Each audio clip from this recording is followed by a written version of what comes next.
Okay, good morning students. So మనం last క్లాస్లో దేని గురించి నేర్చుకున్నాము? మనము పని శక్తి సామర్థ్యం గురించి, అలాగే దానికి సంబంధించినటువంటి అభిజ్ఞతల గురించి అండ్ సంబంధించినటువంటి ప్రాబ్లమ్స్ గురించి మనం లాస్ట్ క్లాస్లో నేర్చుకోవడం జరిగింది. ఓకే, అయితే మనకి లాస్ట్ క్లాస్లో మనకు అసలు వర్క్ అంటే ఏంటిది,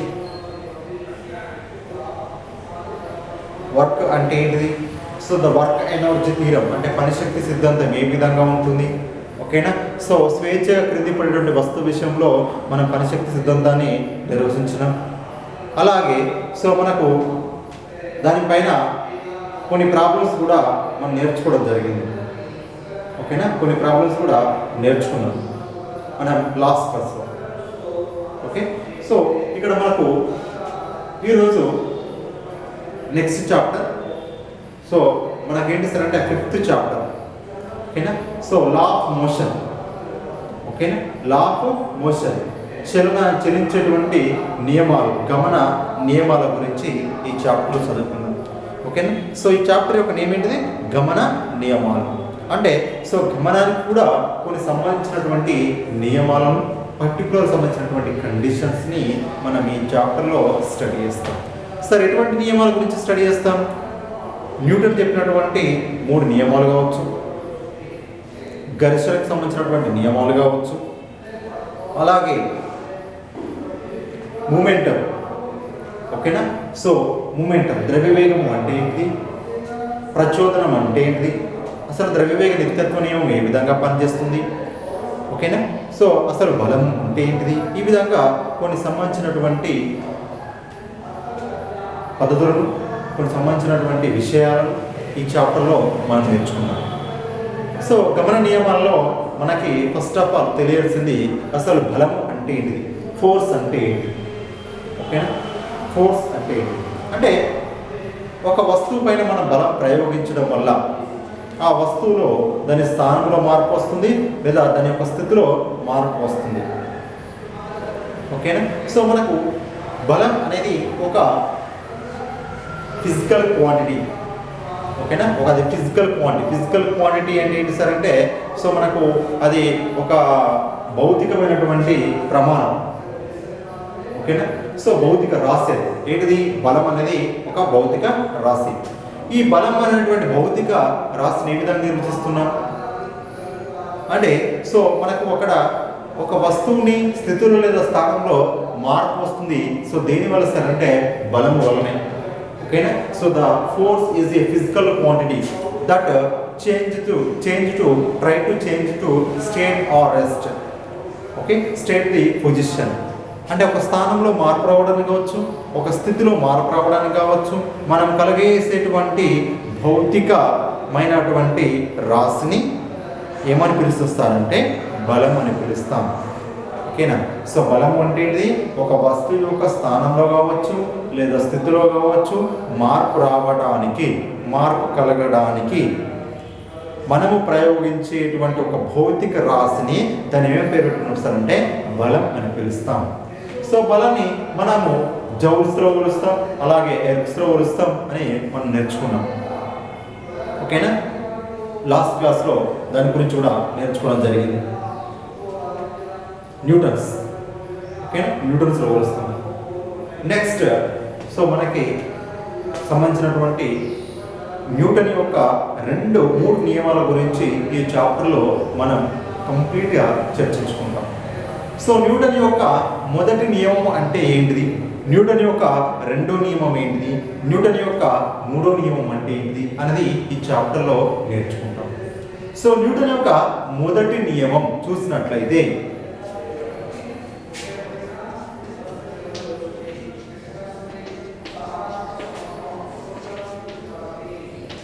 న్యూటన్ యొక్క మొదటి నియమం చూసినట్లయితే బలము ప్రయోగించినంత వరకు, ఎటువంటి బలము ప్రయోగించినంత వరకు నిశ్చల స్థితిలో ఉండేటువంటి వస్తువు నిశ్చల స్థితిలో ఉంటుంది. ఓకేనా? చలించేటువంటి వస్తువు, గమనంలో ఉండేటువంటి వస్తువు గమనంలో ఉంటుంది అని న్యూటన్ యొక్క మొదటి నియమం తెలియజేస్తుంది. ఓకేనా? అంటే మనం బలం ప్రయోగించినంత వరకు దాని యొక్క స్థితి మారదు. ఇప్పుడు ఫర్ ఎగ్జాంపుల్ చాక్లెట్స్ బాక్స్ ఎక్కనే ఉంది, దీన్ని బలం ప్రయోగించినంత వరకు అది అక్కడనే ఉండిపోతుంది శాశ్వతంగా. ఓకేనా? అలాగే గమనంలో ఉండేటువంటి వస్తువు ఎప్పుడు కూడా గమనంలో ఉండిపోతుంది, నిశ్చల స్థితిలో ఉండేటువంటి వస్తువు ఎప్పుడు కూడా నిశ్చల స్థితిలో ఉండిపోతుంది. ఎప్పటి వరకు సార్ అంటే దానిపైన బలము ప్రయోగించినంత వరకు. సో దీన్నే మనం న్యూటన్ యొక్క మొదటి నియమంగా చర్చించుకుంటాం. అలాగే న్యూటన్ యొక్క రెండో నియమం ఏంటి?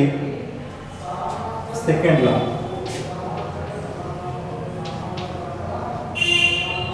Second law, F is directly proportional dp by dt. dp by dt అంటే ఏంటి సార్? ఇక్కడ ఒక వస్తువు పైన, ఒక వ్యవస్థ పైన ప్రయోగించినటువంటి బలము అనేది దాని యొక్క ద్రవ్య వేగంలోని ద్రవ్య వేగం ఏమంటారు సార్ అంటే ఇక్కడ ఉన్నటువంటి పీని ద్రవ్య వేగం అని పిలుస్తాం. ద్రవ్య వేగంలోని మార్పు రేటు, ద్రవ్య వేగంలోని మార్పు రేటుకు అనులోమానుపాతంలో ఉంటుంది. దానిపైన ప్రయోగించినటువంటి అప్లైడ్ చేసినటువంటి బలం అనేది ఒక బాడీ పైన, ఒక వస్తువు పైన ప్రయోగించినటువంటి బలము దేనికి అనులోమానుపాతంలో ఉంటుంది? దాని ద్రవ్య వేగంలో కలిగేటువంటి మార్పు రేటుకు అనులోమానుపాతంలో ఉంటుందని ఇక్కడ నిర్వచనం చెప్తుంది, డెఫినేషన్ చెప్తుంది. అలాగే న్యూటన్ యొక్క మూడో నియమం ఏంటిది? ఒక వస్తువు పైన ప్రయోగించినటువంటి బలం అనేది, చర్య అనేది ప్రతి చర్యకు సమానంగా ఉంటుంది, వ్యతిరేకంగా ఉంటుంది. ఒక బాల్ నేను గోడకేసి కొట్టనుకుందాం, అది మళ్ళీ వస్తుంది, బ్యాక్ వస్తుంది, రిటర్న్ వస్తుంది. అంటే ఏంటి? మనం దానికి కొట్టడం అనేది చర్య, అది మళ్ళీ బ్యాక్ రావడం, రిటర్న్ రావడాన్ని ప్రతి చర్య అని పిలుస్తాం. చర్య ఈజ్ ఈక్వల్ ప్రతి చర్య. కానీ ఈ రెండు కూడా ఎట్లుంటాయి సార్ అంటే అపోజిట్గా ఉంటాయి, వ్యతిరేకంగా ఉంటాయి. ఓకేనా? సో దాన్ని న్యూటన్ యొక్క థర్డ్ నియమం, మూడో నియమంగా పిలవడం జరుగుతుంది. ఓకేనా? సో న్యూటన్ మొదటి నియమం, న్యూటన్ యొక్క రెండో నియమం, న్యూటన్ యొక్క మూడో నియమం గురించి నేర్చుకున్నాం. అలాగే మూమెంటం, ద్రవ్య వేగము అంటే ఏమిటో కూడా నేర్చుకుందాం. సో ద్రవ్య వేగం అంటే ఏంటి సార్ అంటే ద్రవ్య వేగం దేంతో చూపిస్తాం సార్? Pతో చూపిస్తాం. సో మాస్ ఇంటూ వెలాసిటీ అంటే సో ద్రవ్యరాశి ఇంటూ వేగం. ద్రవ్యరాశి అండ్ వేగంల లబ్ధాన్ని మనం ఏమని తెలియజేస్తారంటే మూమెంటం అని తెలియజేస్తాం. మూమెంటం అంటే ఏంటి? ద్రవ్య వేగం. పేర్లో ఉంది ద్రవ్యము ఇంటూ వేగం, ద్రవ్యరాశి ఇంటూ వేగాన్ని మనం ఏమని పిలుస్తాం? ద్రవ్య వేగంగా పిలవడం జరుగుతుంది. అలాగే దీని యొక్క ప్రమాణాలు చూసినట్లయితే ద్రవ్యరాశి ఎలా కొలుస్తాం? మనం కేజీలలో కొలుస్తాం. అలాగే వేగాన్ని ఎలా కొలుస్తాం? మీటర్ పర్ సెకండ్ కొలుస్తాం. సో వీటినే మన ప్రమాణాలుగా, ద్రవ్య వేగానికి ప్రమాణాలుగా చెప్పవచ్చు, నిర్వచించవచ్చు. ఓకేనా? అలాగే మనకి ఇంకొక నిర్వచనం కూడా ఉంది. ఏంటి సార్ అంటే ప్రచోదనం అంటే ఏంటి? ఓకేనా? సో ప్రచోదనాన్ని 5 చూపిస్తాం, లేకుంటే చేతు చూపిస్తాం. ప్రచోదనం. సో ప్రచోదనం అంటే ఏంటి సార్? ఒక వస్తువు పైన, ఒక వ్యవస్థ పైన ఏం చేస్తున్నాం సార్ అంటే అతి తక్కువ కాలంలో అత్యధిక బలాన్ని ప్రయోగిస్తున్నాను. అతి తక్కువ కాలంలో అత్యధిక బలాన్ని ప్రయోగించడాన్ని ప్రచోదనం అంటారు. దానివల్ల ఏమైంది సార్ అంటే సో ద్రవ్యవేగం అనేది వినిమయం జరుగుతుంది. ఓకేనా? సో ద్రవ్యవేగం వినిమయం జరుగుతుంది. అతి స్వల్ప కాలంలో అత్యధిక బలాన్ని ప్రయోగించడాన్ని మనం ప్రచోదనంగా నిర్వచించవచ్చు. ఓకేనా? సో ప్రచోదనం అంటే ఇది అతి స్వల్పకాలం అత్యధిక బలం ప్రయోగించడం వల్ల సో దాన్ని మనం ప్రచోదనం అని పిలుస్తాము. అయితే మనం ఇక్కడ ద్రవ్యవేగం నేర్చుకున్నాం కదా. అసలు ద్రవ్యవేగ నిత్యత్వ నియమం ఏంటిది? దానికి ఎగ్జాంపుల్, ఉదాహరణతో కూడా వివరించండి అని అడిగే అవకాశం ఉంటుంది. ఓకేనా? సో ద్రవ్యవేగ నిత్యత్వ నియమం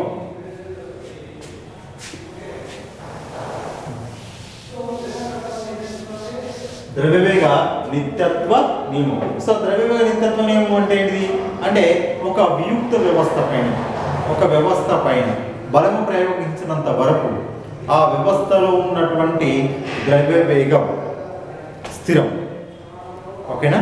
ద్రవ్యవేగం స్థిరం లేదా ద్రవ్యవేగ నిత్యత్వ నియమం ప్రకారం ఓకేనా వ్యవస్థ యొక్క మొదటి ద్రవ్యవేగం ఓకేనా వ్యవస్థ తర్వాత అంటే చివరి ద్రవ్యవేగానికి సమానంగా ఉంటుంది లేదా మొత్తం వ్యవస్థ యొక్క ద్రవ్యవేగం అనేది స్థిరంగా ఉంటుంది ఓకేనా సో దాన్ని ద్రవ్యవేగ నిత్యత్వ నియమంగా పిలవడం జరుగుతుంది ఓకేనా ద్రవ్యవేగ నిత్యత్వ నియమం ఒక వియుక్త వ్యవస్థ పైన బలము అంటే టార్క్ ఫోర్స్ అంటే మనకు బలము ప్రయోగించినంత వరకు ఒక వియుక్త వ్యవస్థ పైన ఉన్నటువంటి కణాల యొక్క ద్రవ్యవేగం అనేది స్థిరంగా ఉంటుంది లేదా ద్రవ్యవేగం అనేది బిఫోర్ అభిఘాతానికి ముందు ఎంత ఉంటుందో అభిఘాతం తర్వాత కూడా ద్రవ్యవేగం అంతే ఉంటుంది సో దీన్నే మనం ద్రవ్యవేగ నిత్యత్వ నియమంగా పిలుస్తాము ఓకేనా సో మనకు ఎగ్జాంపుల్ ఏం తీసుకొచ్చారంటే సో మనం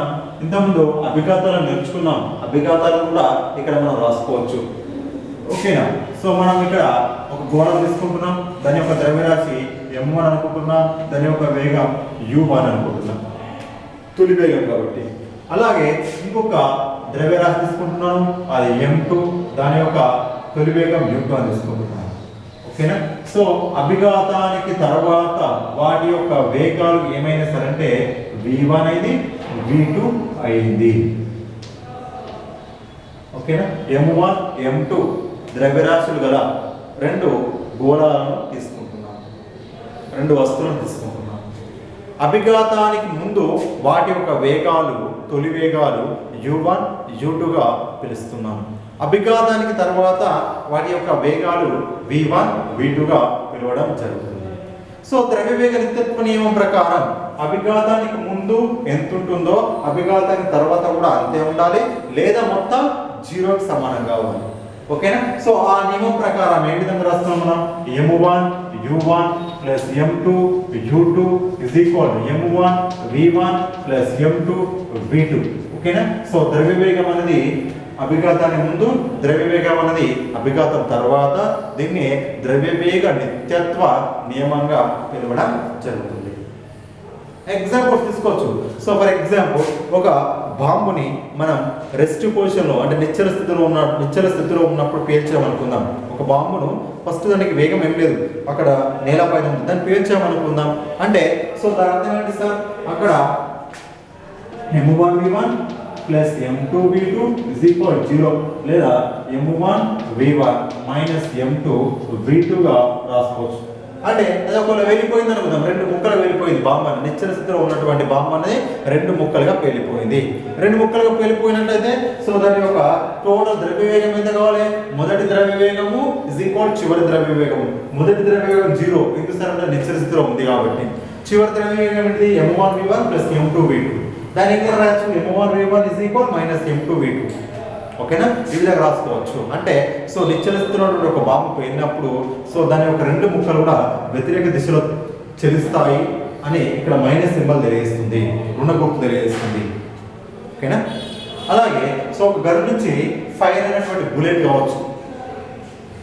ఒక గన్ నుంచి బుల్లెట్ ఫైర్ అయింది అనుకుందాం ఆ బుల్లెట్ పైన కలగజేసేటువంటి గన్ యొక్క బలం that is called as a for example F gun కదా G అనుకున్నాం అలాగే ఆ బుల్లెట్ బయట వచ్చింది కదా ఆ బుల్లెట్ గన్ను పైన కలిగేసేటువంటి బలాన్ని F బుల్లెట్ కదా B అని పిలుద్దాం ఓకేనా ఈ రెండింటి సార్ అంటే సమానంగా ఉంటాయి వ్యతిరేకంగా ఉంటాయి ఆ లేకుంటే మొత్తం జీరో దేని బేస్ చేసుకొని చెప్తున్నాం మనం ద్రవ్యవేగ నిత్యత్వ నియమాన్ని బేస్ చేసుకొని చెప్తున్నాం అంటే బుల్లెట్ పైన గన్ను కలిగేసేటువంటి బలం గన్ను పైన బుల్లెట్ కలిగేసేటువంటి బలం చర్య ఈజ్ ఈక్వల్ మైనస్ ప్రతిచర్య ఓకేనా that is called FG is equal minus FB గా రాసుకోవచ్చు అంటే ద్రవ్యవేగ నిత్యత్వ నియమానికి ఉదాహరణగా చెప్పవచ్చు దీన్ని కూడా ఓకేనా ఒక రాకెట్ యొక్క చలనాన్ని కూడా మనం ద్రవ్యవేగ నిత్యత్వ నియమానికి ఉదాహరణగా చెప్పుకోవచ్చు ఓకేనా సో ఇవన్నీ కూడా ద్రవ్యవేగ నిత్యత్వ నియమం అంటే ఏంటి సో ద్రవ్యవేగ నిత్యత్వ నియమం ఏ విధంగా పనిచేస్తుంది దానికి సంబంధించినటువంటి బెస్ట్ ఎగ్జాంపుల్స్ మనం నేర్చుకోవడం జరిగింది అలాగే సో మనకు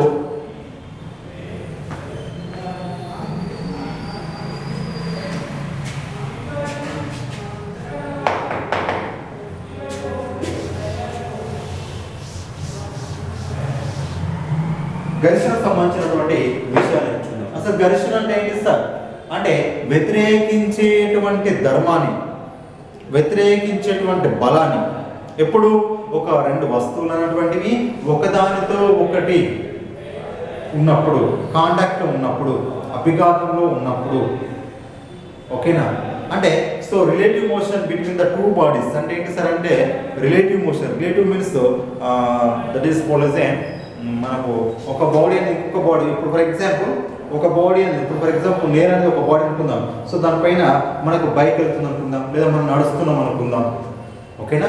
అంటే ఒక బాడీ అంటే రెండు బాడీస్ అంటే వన్ బాడీ అనేది రెస్ట్ ఉండాలి, ఒక బాడీ అనేది రెస్ట్ ఉండాలి, ఇంకొక బాడీ అనేది మూవ్ అవుతుంది. లేకుంటే ఇది రెస్ట్ ఉండాలి, ఇది మూవ్ అవుతుంది. ఏదో ఒకటి మూవ్ అవ్వాలి. That is called a relative motion అంటాం, ఓకేనా? రిలేటివ్, ఒకదాని దృష్ట్యా ఒకటి. ఈ రెండింటి మధ్యలో వ్యతిరేకించేటువంటి ధర్మాన్ని ఆ బలాన్ని మనం ఘర్షణ బలంగా పిలుస్తాం. బెస్ట్ ఎగ్జాంపుల్, సో మనం నడుస్తున్నాం, వాకింగ్ చేస్తున్నాం. సో వాకింగ్ చేసినట్టయితే సో మనకేమవుతుంది? ఈ నేల పైన జారిపోకుండా ఉండేటందుకు ఈ నేలకు మన ఫూట్కు మధ్యలో, ఓకేనా, మనకు అంటే కాలు యొక్క పాదానికి మధ్యలో, ఓకేనా, కొంత వ్యతిరేకిస్తుంది బలం అనేది. ఆ బలాన్ని ఏమని పిలుస్తాం సార్? అంటే ఘర్షణ బలం అని పిలుస్తాం. ఘర్షణ బలం అంటే నేను ఈ చాక్ పీస్ని పట్టుకున్నాను, దేనివల్ల? ఘర్షణ బలం వల్ల మాత్రమే పట్టుకున్నాను. ఘర్షణ బలం ఇట్లా లేకపోయినట్లయితే ఈ వస్తువు అనేది జారిపోతుంది, నా చేతిలో ఉండదు, ఓకేనా? అంటే ఘర్షణ అంటే ఏంటి సార్? అంటే సో రిలేటివ్ మోషన్స్ అంటే ఒకదానితో ఇంకొకటి ఉన్నప్పుడు అందులో వ్యతిరేకించేటువంటి ధర్మాన్ని మనం ఘర్షణ బలంగా పిలుస్తాం, ఓకేనా? ఘర్షణ బలం అని పిలుస్తాం. ఈ చాక్ పీస్ పైన బోర్డు పైన రాస్తుంటే దేనివల్ల సార్? అంటే ఘర్షణ బలం వల్లే మనం రాస్తాం, ఓకేనా? మనం నడుస్తున్నామంటే ఘర్షణ బలం వల్లనే, ఏ పని చేస్తున్నా కూడా ఘర్షణ బలం వల్లనే జరుగుతుంది, ఓకేనా?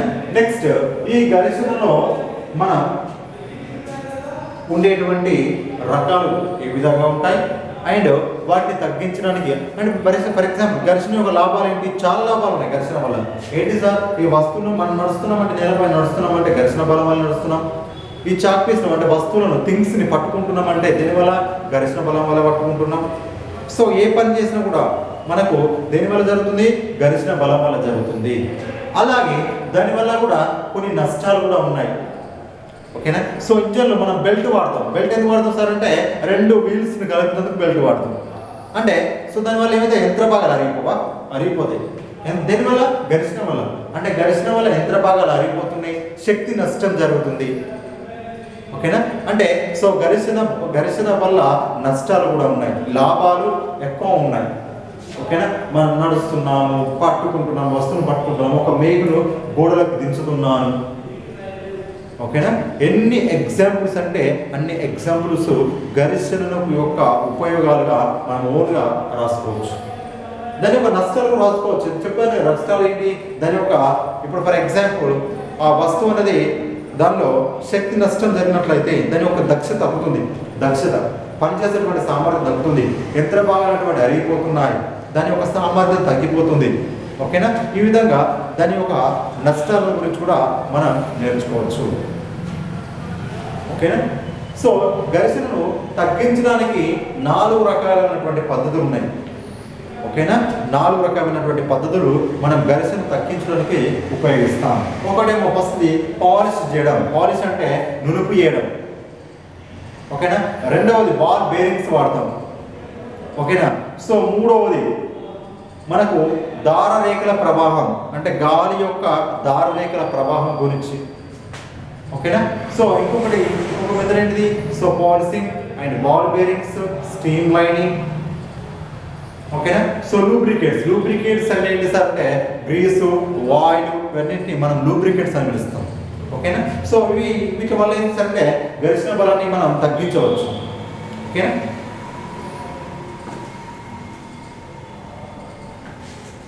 సో మనం ఘర్షణను తగ్గించేందుకు 4 రకాల పద్ధతులు ఉపయోగించామని చెప్పాను కదా. ఒకటి నునిపి చేయడం అంటే ఏంటి సార్? పాలిషింగ్ చేస్తున్నాం. పాలిషింగ్ చేయడం వల్ల ఏమవుతుంది?